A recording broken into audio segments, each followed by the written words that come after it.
Hi everybody, today is sheep shearing day at the Critter Barn, and Timothy Wright, our shearer, is going to be trimming up some ewe lambs who were born last year and now are 1 year old and are bred to have babies in the spring.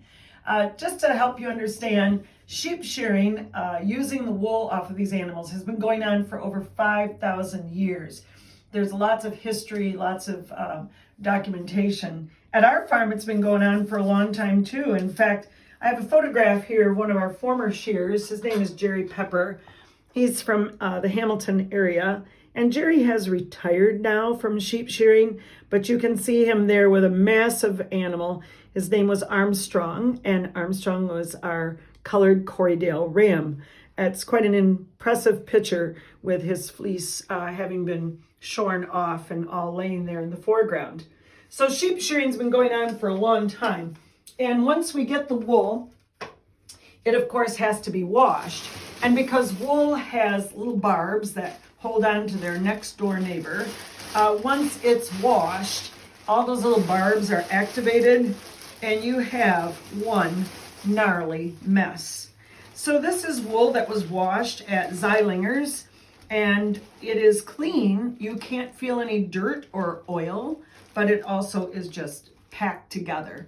That's because of the little barbs that lock in.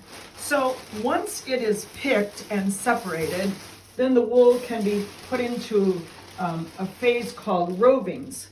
Now, this is pretty beautiful here, and it's just random right out of the bag. But you can see now how the wool has been carded, so everything goes in one direction. Now it's ready for spinning.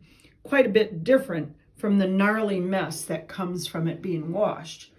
Once you attach this to your spinning wheel, that twisting action actually has the barbs work in a positive direction. It actually holds the fibers to itself. And I sometimes compare this to Velcro to kids, trying to help them understand. Once you twist it, if you take 2 plies of this and you twist it together in the opposite direction, it will hold the spin. And that's how you make yarn. I think that's pretty amazing.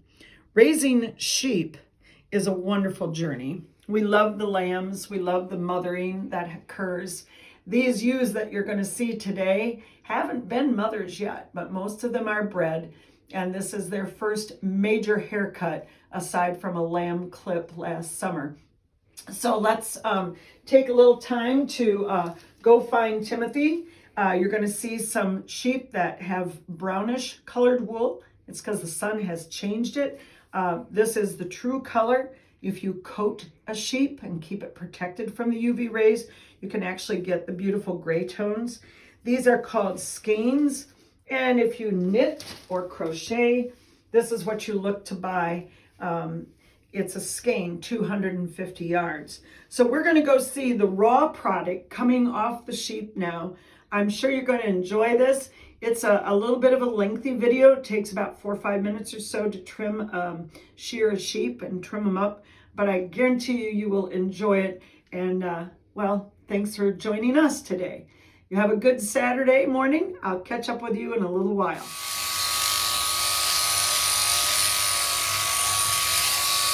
So this morning, Timothy is here at our farm shearing our sheep. This is a little Suffolk that was born last year. So other than maybe a trim as a lamb, this is her first shearing, and she's bred to have lambs in May. He starts by first removing the belly wool and casting that to a side because it's short and it's dirty. It's what they lay on all the time. And then he just makes his way around the sheep, starting first with her left rear leg. And now you can see he's working around the ewe, removing the wool. Every time he takes a swipe with the clipper, it's called a blow. And on the average, it takes about 44, 45 blows to get around the sheep.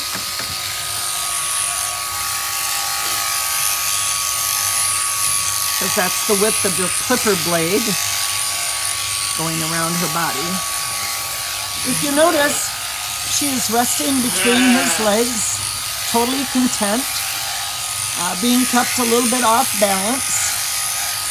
And even though his right hand is busy with the clippers, his left hand stretches her skin, stabilizes her, and also pushes on pressure points so that legs straighten out and the skin is tight so it doesn't get nicked. You'll also notice that while the clipper blade is zooming through her wool, he can't see the blade. It's buried in the wool. It'd be kind of like your dad or your grandpa shaving off a thick beard. Look at that beautiful ewe lamb. Green tag means that she was born in 2019. That was our year's color. Here's the fleece.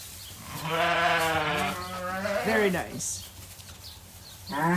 So Faith has our clip, okay, it's beautiful fleece, and she's going to add it to this big bag of fleeces from a prior clip, and then the shearer will take it and it'll go to a company that processes the wool. It's beautiful.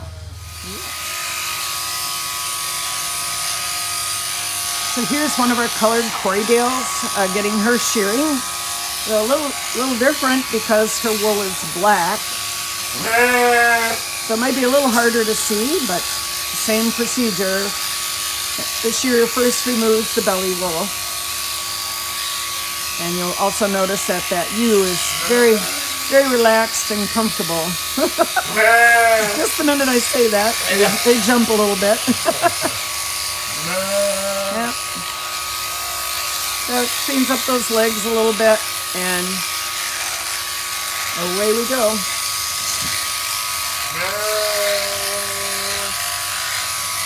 Doesn't take very long, does it? This colored Corriedale breed, their black wool fades in the sun. So on the outside, the tips look chocolate brown after a year, but look at that rich, deep gray color. Oh my. Wouldn't you like a nice wool sweater made out of that? It'd be very, very pretty. The Corriedale wool is very soft also and tends to be very fine and have a fine crimp. Not all the fleeces are the same. You kind of look at their fleeces individually. Yeah, up her chin.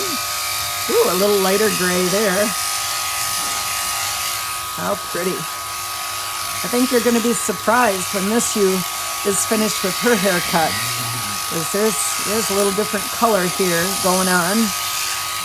So if you wash this wool and spin it, you'll get a little tint of brown through that gray, but it'll be a very rich color. And we'll show you how fine the crimp is. It's really beautiful, beautiful wool. Maybe while you're watching the sheep getting shorn, you should think about taking up knitting classes. Learn how to knit, learn how to crochet. It's a fun craft, fun thing to do to make something that you can actually wear from the hair of an animal. Now we're getting those blows along her back. Every width of the clipper blade, a blow. And as she is set between his legs, you see how calm she is. She hasn't complained at all. She feels good, and you can see that beautiful fleece.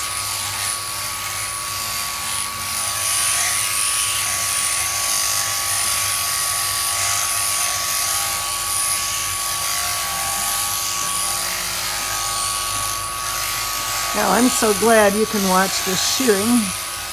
There's several blows right there, just one leg to go. If a sheep has a lamb and the fleece is off, the lamb can find the milk. The lamb can share body heat with that ewe, and that lamb doesn't end up looking for the milk and getting a mouthful of dirty wool instead. It's really important to shear them, have them ready for lambing. Wow, look at that fleece. Isn't that beautiful?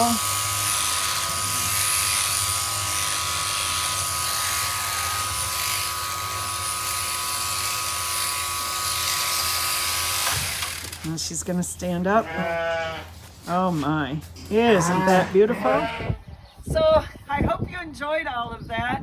We've got them back home now, and I think it's a little chilly out, so everybody's kind of hunkered inside. Their wool's a bit shorter, although, oh my goodness, somebody's so jealous over there. Daisy May.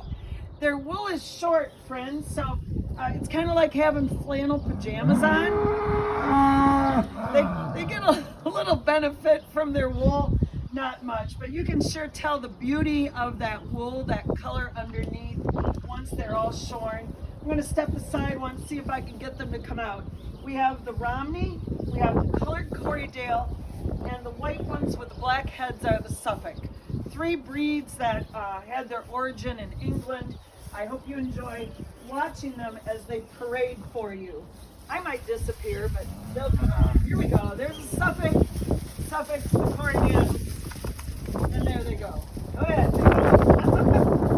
All right. Shorn and happy to be done with it.